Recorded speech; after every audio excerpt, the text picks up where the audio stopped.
కవిత వ్యాఖ్యలపై మాజీ మంత్రి విజయరామారావు కామెంట్స్ చేశారు.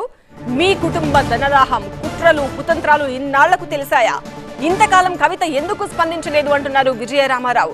కేసీఆర్ కుటుంబం అఘాయిత్యాల వల్ల చాలా మంది నాయకులు పార్టీ వదిలి వెళ్లిపోయారు అంటున్నారు విజయరామారావు.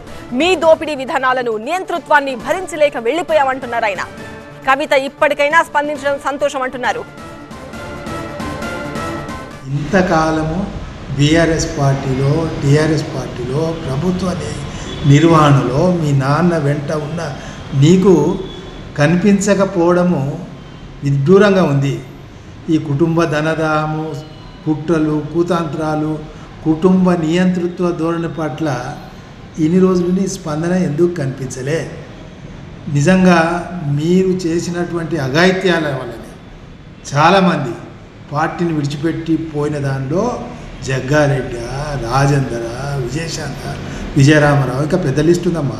చాలామంది మీ యొక్క నియంతృత్వ కుటుంబ పాలన లేకుంటే దోపిడీ విధానాన్ని సమర్థించలేక మీ వెంట భాగస్వాములు కాలేక వాళ్ళందరూ బయటికి వెళ్ళిపోయిన వాస్తవాన్ని ఇప్పుడైనా గమనించాలమ్మా. ఇప్పుడైనా మీకు తేటతెల్లం కావాల్సిన అవసరం.